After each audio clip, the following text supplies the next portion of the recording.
Amanda Reynolds stood in front of the full-length mirror in her bedroom, adjusting the strap of her coral red gown for the engagement dinner Damian insisted be classy and Instagram-worthy. The soft fabric hugged her curves, and she tried to feel beautiful, but the words from earlier that morning echoed in her head. "If you love me, Amanda, you will try harder," Damian had said while sipping coffee on her balcony. "I just want you to be your best self, healthier, slimmer, and finer." Amanda had nodded slowly, swallowing the lump in her throat. "But I am healthy, Damian." He had leaned forward, brushing invisible lint off her brows. "Then look it, you don't want people laughing at us, do you?" That night, Damian's friends were waiting at the restaurant in Lekki Phase 1. Richard, tall and cocky, raised an eyebrow when he saw Amanda. "Ah, Dami, she tried today, oh," he said loudly, elbowing Wale. "At least, she didn't wear something tight for once." Amanda pretended not to hear, but the room's laughter, quiet as it was, crushed her spirit like a paper cup. Damian did nothing. He only chuckled. By the time dinner ended, Amanda's appetite had long vanished, her smile forced and trembling. 3 weeks later, Amanda stood on the treadmill of a plush gym in Victoria Island, bits of sweat running down her neck. The trainer, a lean woman named Sheila, clapped. "That's it, Amanda. Push harder." Amanda gritted her teeth. Her muscles screamed in protest, but her heart ached even more. Damian rarely called anymore. When he did, it was always to ask, "How far with your weight loss?" Never, "How are you feeling?" She started wearing shapewear, drinking diet teas, and eating dry salad just to keep shrinking. The irony was bitter. She was losing weight, but losing herself even faster. Only Ifoma, her best friend since secondary school, noticed. "Mandy," she said gently one day over suya and malt in Amanda's kitchen, "this isn't you. Why are you trying to fit into someone else's idea of love?" Amanda stared at her plate in silence. "Because I thought love meant becoming what they needed." Ifeoma reached out and held her hand. "But what about what you need?" Later that week, Amanda was invited to Damian's friend's bachelor's party. Not the party itself, but the couple's hangout after. She wore a wine-colored jumpsuit that made her feel bold and confident. But once again, the moment she walked in, the room shifted. Richard scoffed. "You dey really try you. You don dey reduce small." Wale whispered something to Toby and burst into laughter. Amanda's hands clenched at her side. She looked at Damian, who was seated with a glass of Hennessy and an unreadable expression. "You won't say anything?" she asked him quietly. Damian shrugged. "They're just joking, babe. Lighten up." Amanda stood up, her voice trembling. "You let them mock me again, right in front of you." He scoffed. "You are too sensitive, Amanda. It's just a banter." "Banter isn't supposed to make someone feel worthless." The room fell silent. Amanda turned and walked out, leaving her self-respect behind for now, but not for long. 2 days later, Amanda sat on her balcony in Surulere, her mother's voice on speaker from Enugu. "My daughter, you know your worth. You were raised to be proud, kind, and full of grace. Marriage is not an achievement if it steals your joy." Tears fell freely. "Mama, what if this is all I get? What if no one loves me if I leave him?" "Then let no one love you until you do." Amanda ended the call slowly. She stared at the city lights of Lagos, the noise below, the honking downfoot buses, the smell of roasted corn nearby, and she made a decision. The next morning, she called Damian. "I can't do this anymore," she said, her voice low but firm. He laughed awkwardly. "Do what?" "This wedding. Us." There was silence, then anger. "You want to throw away everything because of a few jokes?" because you are too insecure. No, Damian, because I'm finally secure enough to walk away from someone who doesn't protect me, who lets others tear me down, who doesn't see my worth. She dropped the phone and let the tears fall, not from regret, but from release. A few months later, Amanda's podcast, The Real Body Diaries, had gained thousands of followers. She shared her story, invited guests, and built a growing tribe of women learning to love themselves again. She began speaking at women's empowerment events across Lagos and was nominated for a Women in Tech award. The pain hadn't fully disappeared, but it had turned into something powerful. She laughed again. She danced at her cousin's wedding without feeling the need to cover her arms. She wore bright lipsticks and fitted clothes, not to please anyone, but because they made her feel radiant. And one afternoon in a bookstore in Yaba, as she browsed the self-help section, someone tapped her shoulder. She turned. It was Damian. Amanda stared at him for a long time. Damian. He looked different, like the sharp edges of his pride had been filed down. He had lost weight, not in the way people applauded for, but in that one so weary kind of way. His eyes, once smug, now held something softer, something almost remorseful. Amanda, he said, attempting a smile. She blinked. Damian, long time. He gestured awkwardly towards the bench beside the aisle of books. Can we talk? Just for a moment. Amanda glanced at the time. She had a podcast interview in 45 minutes, but something inside her nodded. Not because she missed him, but because there was a version of herself, the broken version, that needed to face him now as the whole woman she had become.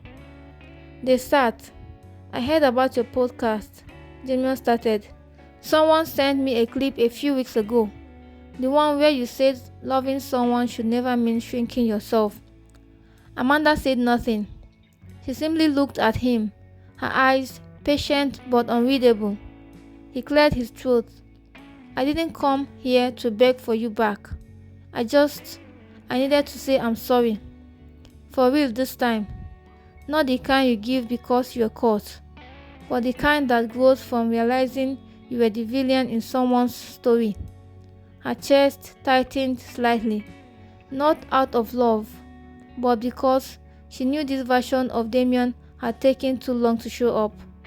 You weren't just silent when your friends insulted me, she said quietly. You were their audience. You laughed with them. You called what they said jokes. I internalized those jokes for years. I changed my entire self to become someone you'd find worthy. He dropped his gaze. I was weak. I didn't want to lose face with my boys. I thought you'd stay no matter what, that your love was permanent. Amanda's expression softened just a little. Love is not a cage, Damian. It's not loyalty to pain. I wanted to be seen, respected, protected. You gave me shame instead. He nodded slowly. I know. Silence stretched between them, heavy but not bitter. I'm in therapy now, he added, his voice almost shy. Not just for what happened with you, but a lot of stuff. Stuff from my father, my past, how I see women. I don't expect forgiveness, but I hope someday you'll know I changed. Amanda stood up, her voice calm but strong. I already forgave you. Not for your sake, but so I wouldn't carry the weight of your choices anymore. But that doesn't mean we go back. I'm not asking that, he said quickly. Just thank you for not letting what I did destroy you. Amanda smiled friendly. No, Damian. What you did built me. Every insult became a stone I used to rebuild myself. She walked away, shoulders squared, leaving Damian seated in his regret. 2 months later, Amanda's life moved forward with quiet grace. Her podcast was now being aired on radio stations across Nigeria, and she had been invited to speak at an international women's conference in Johannesburg.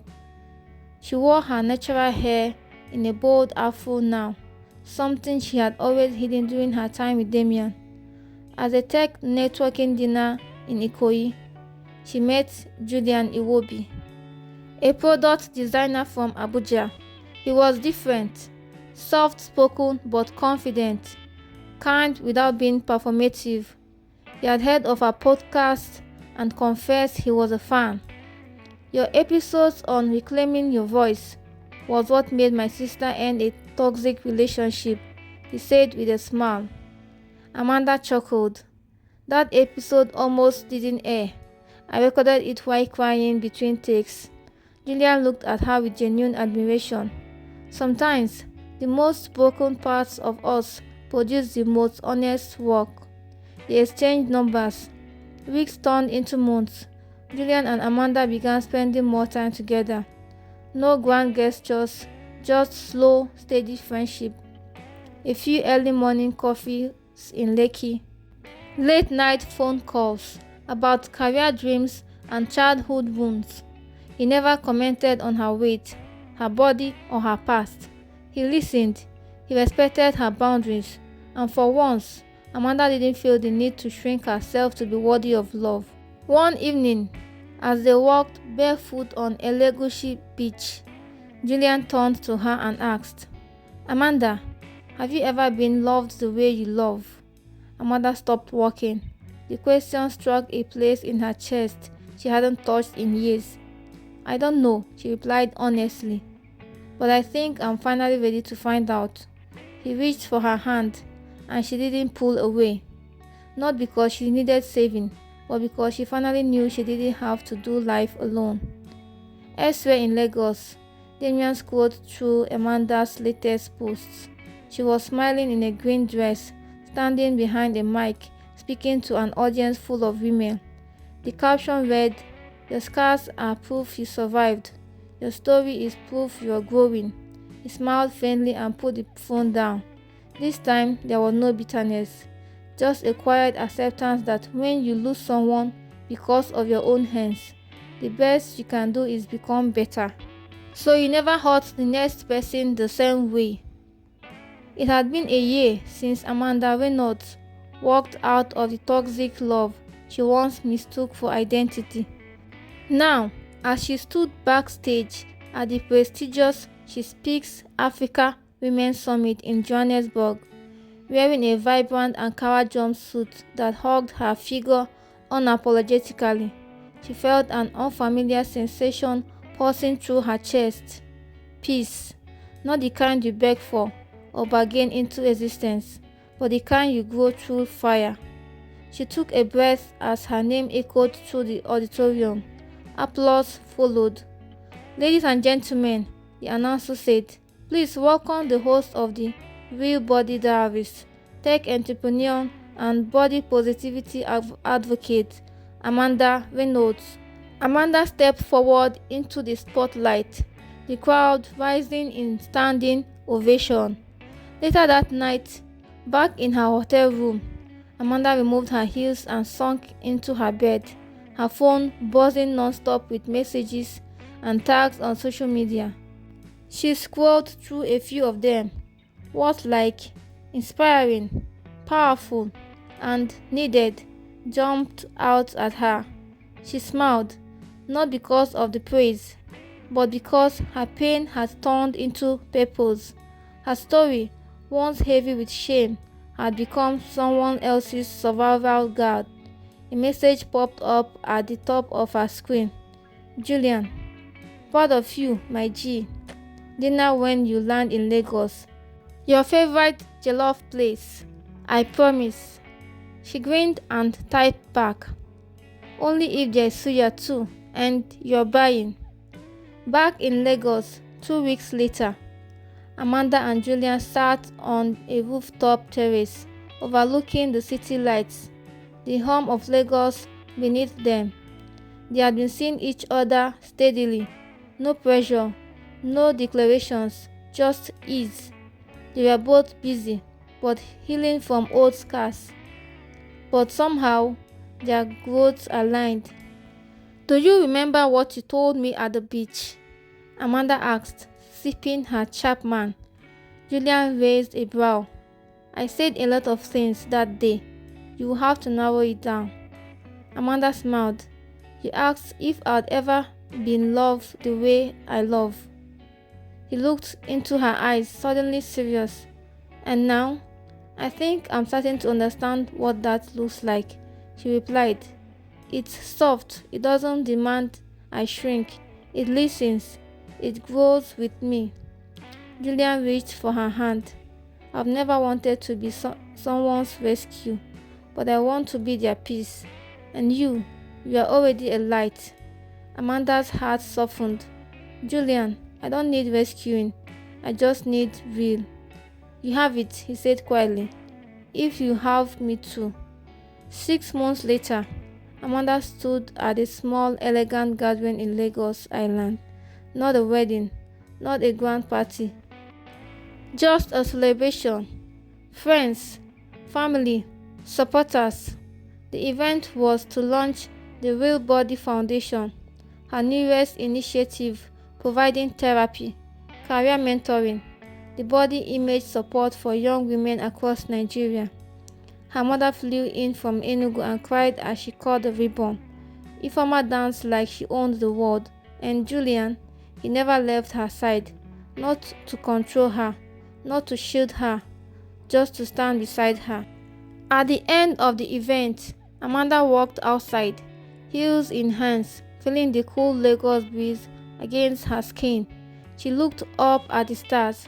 The girl who once begged to be loved had become the woman who learned to love herself first.